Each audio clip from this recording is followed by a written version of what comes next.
Assalamu alaikum and good morning everybody. I hope you all will be fine and enjoying the lectures. As we all know that we have started the question series. So in this lecture we are going to start our second question. So the statement of the second question is, what is freedom and why did the Muslims of the subcontinent demand a separate homeland for themselves? Freedom کیا ہے اور بر صغیر کے مسلمانوں نے اپنے لیے ایک علیحدہ وطن کا مطالبہ کیوں کیا؟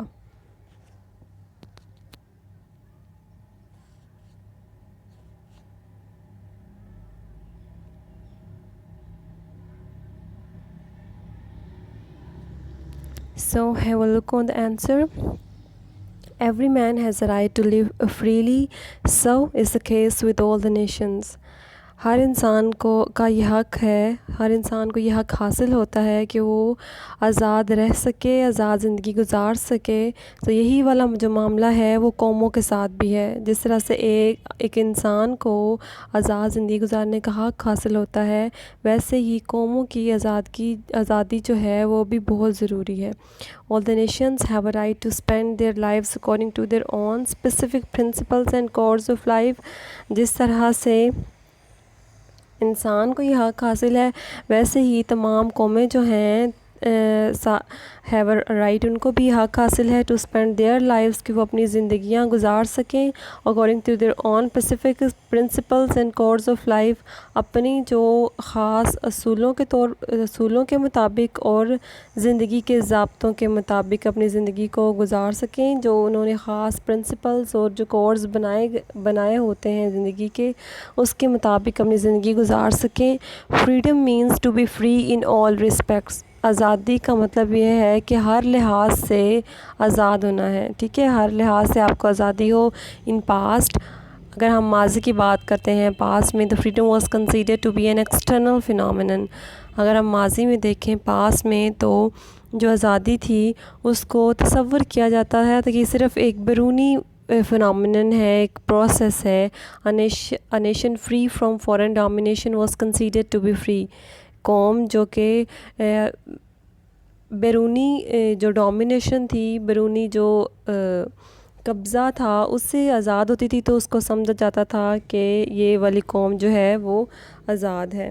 ایک قوم جو فورن ڈومینیشن نہیں ہے جس پہ، تو اس کو سمجھا جاتا تھا کہ وہ قوم فری ہے. But today its meaning have widened. لیکن آج کل دیکھیں تو اس کے جو مطلب ہے فریڈم کا وہ وسیع ہو چکا ہے. Now freedom means to be free physically as well as mentally. اب جو آزادی ہے اس کا جو مطلب ہے وہ جسمانی طور پہ بھی فری ہونا ہے اور ذہنی طور پر بھی.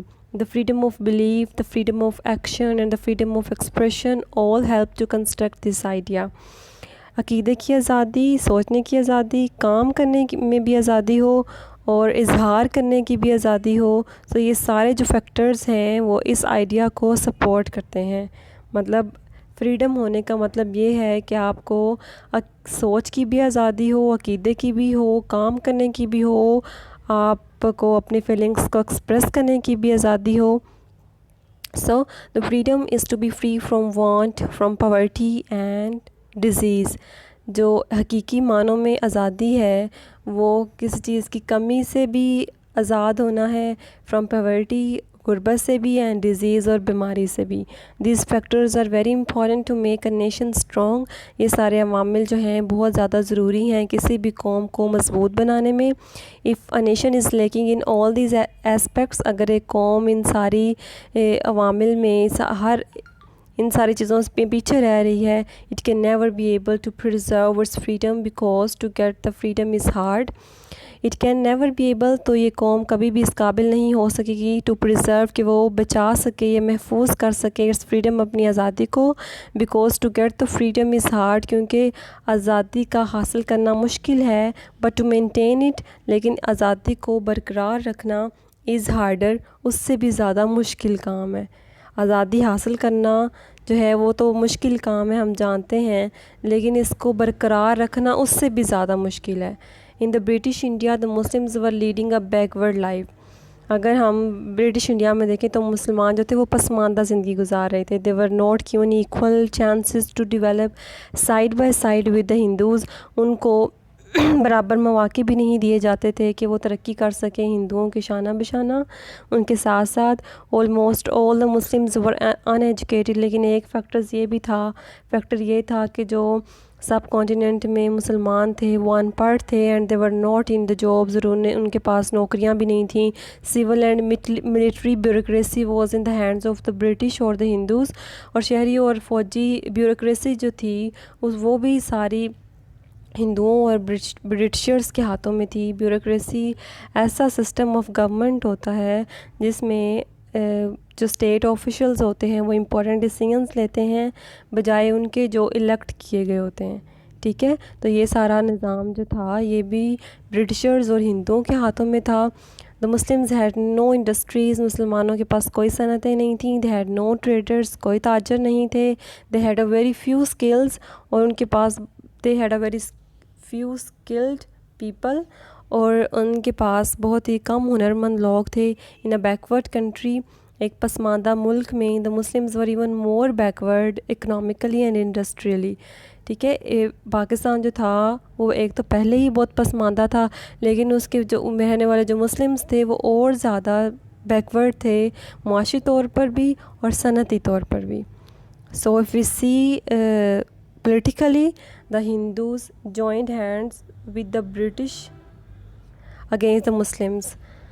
تو جو ہندو تھے انہوں نے اکٹھ کر لیا تھا برٹشرز کے ساتھ مسلمانوں کے خلاف. یعنی برٹشرز اور جو ہندوز تھے وہ مل گئے تھے مسلمانوں کے خلاف as a result of all these conspiracies.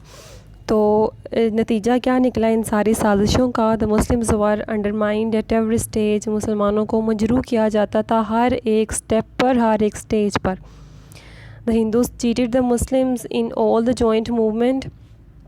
اور جو ساری موومنٹ بنائی ہوئی تھی, تحریکیں بنائی ہوئی تھیں مسلمانوں نے اور ہندوؤں نے مل کے, تو کیا ہوا تھا کہ جو ہندو تھے وہ برٹشرز کے ساتھ مل گئے تھے. اور بعد میں کیا ہوا, انہوں نے مسلمانوں کو دھوکہ دیا جتنی بھی اکٹھی انہوں نے موومنٹس بنائی تھیں اینڈ لیفٹ دیم ان لرچ. اور ان کو ہچکولے کھانے کے لیے ادھر ہی چھوڑ دیا. اے گلیئرنگ ایگزامپل از دا تحریک انصاف. ایک واضح مثال جو ہے وہ تحریک خلافت. ایک جو واضح مثال تھی وہ تحریک خلافت کی تھی. when mister Gandhi retreated without taking the Muslim leader in confidence and the Muslim had to bear the brunt of this war and its consequences. اس کی واضح مثال جو ہمیں ہسٹری میں ملتی ہے وہ تحریک خلافت تھی, جب گاندھی نے مسلم لیڈرز کو کانفیڈنس میں لیے بغیر ہی دوبارہ سے اس کو بنا دیا تھا اور مسلمانوں کو جو اس کے نتائج تھے اس کا سامنا کرنا پڑا تھا. And they were victimised in every way. اور ان کو ہر طریقے سے ان کو انتقام کا نشانہ بنایا جاتا تھا. if we see religiously, اگر ہم ریلیجیسلی پوائنٹ آف ویو سے دیکھیں, the Hindus were very intolerant towards all other religions. Hindus جو تھے وہ ان میں بالکل بھی برداشت نہیں تھی دوسرے مذاہب کی طرف, اسپیشلی اسلام, خاص طور پر اسلام. ٹھیک ہے, ہندوز جو تھے ان میں بالکل بھی برداشت نہیں تھی کہ وہ کسی دوسرے ریلیجن کو برداشت کر سکیں, خاص طور پر اسلام کو. Every other day there erupted the Hindu Muslim clashes on religious grounds. اور ریلیجیس پوائنٹ آف ویو سے, مذہبی پوائنٹ آف ویو سے کیا ہوتا تھا, مسلمانوں اور ہندوؤں کے درمیان آئے روز نئے جو اختلافات تھے وہ اٹھ کھڑے ہوتے تھے. In fact India was badly plugged with these rights. در حقیقت انڈیا میں کیا تھا, واز بیڈلی پلاگڈ, وہ بری طرح دوچار ہو چکا تھا ود دیز رائٹس, ان سارے اختلافات سے. So these were the conditions that prevailed before the demand of Pakistan. So یہ ساری حالات تھے جو پھیل چکے تھے پاکستان کے مطالبے سے پہلے. دا مسلم ریئلائز دیٹ, تو مسلمانوں نے محسوس کیا ان برٹش انڈیا کہ برٹش انڈیا میں their future would be completely tarnished and they would never be able to make themselves developed in any way. ان کا جو مستقبل ہے وہ مکمل طور پر تباہ ہو جائے گا. and they will never be able to make, اور وہ کبھی بھی اس قابل نہیں ہو سکیں گے to make themselves کہ وہ اپنے آپ کو developed ترقی یافتہ بنا سکیں in any way کسی بھی طریقے سے. so they decided to make the demand of Pakistan. so انہوں نے کیا کیا, پاکستان کا مطالبے کے بارے میں سوچا, مطالبہ کرنے کا ڈیسائیڈ کیا. It was a reasonable demand, یہ ایک موزوں مطالبہ تھا on political, geographical and human ground.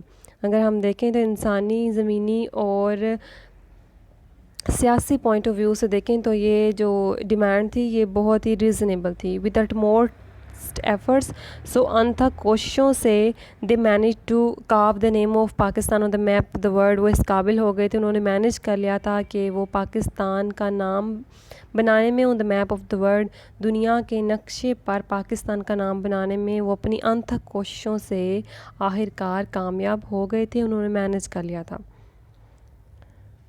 So let's discuss our third question. So the statement of the third question is, what were the problems of Pakistan as a new state? ایک نئی ریاست کی حیثیت سے پاکستان کے مسائل کیا تھے, کن مسائل کا سامنا تھا پاکستان کو.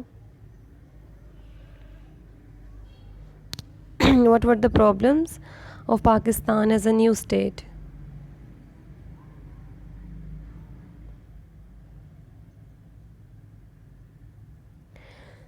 In 1947, Pakistan was carved out on the map of the world. 1947 میں پاکستان جو تھا وہ دنیا کے نقشے پر ابھر آیا تھا, بن چکا تھا, ٹھیک ہے. The Muslims being backward and victimised in the United India, اور مسلمان جو تھے وہ پسماندہ اور انتقام سے دوچار ہونے کی حیثیت سے یونائٹیڈ انڈیا میں were not expected to build a new state of 8 million people, اور 8 ملین لوگوں کی ریاست کو دوبارہ سے تعمیر کرنے کی توقع نہیں کی جا سکتی تھی, کیونکہ وہ نیا بنا تھا اور وہ پسماندہ بھی تھا اور بہت سے پرابلمس کا سامنا بھی تھا.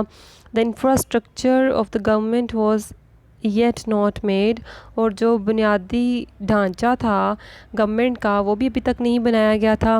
It had to be started from scratch, اس کو ابھی اسٹارٹ کرنا تھا, شروع کرنا تھا, شروع سے اس کو کھرچنے کی ضرورت تھی. They had no capital and no flag, ان کا کوئی دارالحکومت نہیں تھا, جھنڈا نہیں تھا. The administrative machinery had to be built up from zero, کیونکہ علیحدہ ہونے کے بعد مسلمس کے ساتھ کافی ناانصافیاں ہوئی تھیں. تو کیا ہوا تھا کہ جو بنیادی جو مشینری تھی, انتظامی ڈھانچے تشکیل دینے کے لیے بھی کچھ بھی نہیں تھا, اور وہ جو حالت تھی پاکستان کی وہ بالکل زیرو پہ تھی. Pakistan was given an army, Pakistan کو آرمی جو تھی وہ دی گئی تھی, but its personnel was dispersed far and wide, لیکن دور دور تک اس کے جو نوجوان تھے وہ بکھرے ہوئے تھے, پھیلے ہوئے تھے. And they had no military equipment, ان کے پاس فوجی آلات بھی نہیں تھے. Their share of the military equipment of the British India, اور جو ان کا حصہ تھا فوجی آلات میں برٹش انڈیا میں, which was allotted to them on paper, جو کہ کاغذات پر ان کو دیا گیا تھا, remained unDelivered even after too many years, وہ بھی ریمین لارجلی unDelivered, اس کی بھی ڈیلیوری کئی سالوں تک نہیں ہوئی تھی. مطلب جو حصہ فوجی آلات کا پاکستان کے حصے میں آیا تھا تو تقسیم کے بعد وہ بھی جو تھا وہ ان کو ابھی تک ملا نہیں تھا, کئی سال گزرنے کے بعد بھی ابھی تک ان کو اس کی ڈیلیوری نہیں ہوئی تھی, ٹھیک ہے. The industrial and economical base of the nation was practically nothing, جو صنعتی اور معاشی بنیاد تھی کسی قوم کی, عملی طور پر وہ کچھ بھی نہیں تھا, مطلب زیرو پہ تھا. There was no industry, trade اور skilled worker in the country, اور صنعت بھی نہیں تھی وہاں پہ کوئی, اس کے بعد تاجر بھی نہیں تھے, اور ہنرمند ورکرز بھی نہیں تھے ملک میں. The biggest problem that Pakistan had to face was the inrush of 7 million homeless refugees who had been driven out of India.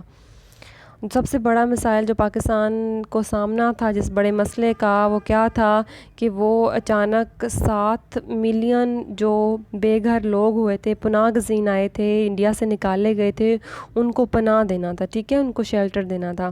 And they came over to Pakistan in a miserable plight to seek shelter. اور پاکستان آئے تھے بہت ہی دکھی حالت میں ایک پناہ کی تلاش میں. So it was a resolution and the faith of the Pakistanis that supported them in this time to solve all these problems, and a strong country was created in the world by determined and the brave nation. So یہ قرارداد تھی اور یہ ایمان تھا، ایک عقیدہ تھا پاکستانیوں کو that supported them، جس نے کافی سپورٹ کیا تھا ان کو in this time، اس وقت میں to solve all these problems، کہ وہ حل کر سکیں ان سارے مسائل کو. and a strong country was created، اور ایک مضبوط ملک جو تھا وہ بن گیا تھا ان دا ورلڈ، دنیا میں، بائی ڈٹرمنڈ، ایک ہی بہت ہی پرعزم اینڈ بریو نیشن، اور بہادر جو قوم تھی اس سے، مطلب پاکستان مسلمانوں کا اتنا پختہ یقین تھا اور یہ قرارداد بھی تھی جس کی وجہ سے یہ سارے مسئلوں کو سولو کرنا پڑا، اور آخرکار پاکستان جو تھا وہ وجود میں آ چکا تھا، اور پاکستان وجود میں آ چکا تھا بائی ڈٹرمنڈ، ایک پرعزم اور جو بہادر نیشن تھی اس کے ذریعے. سو یہ ہمارے تھے 2 کوسچنز جو ہم نے ڈسکس کیے ہیں، اور انشاءاللہ نیکسٹ لیکچر میں وی will discuss the 2 more questions. Okay, thank you so much.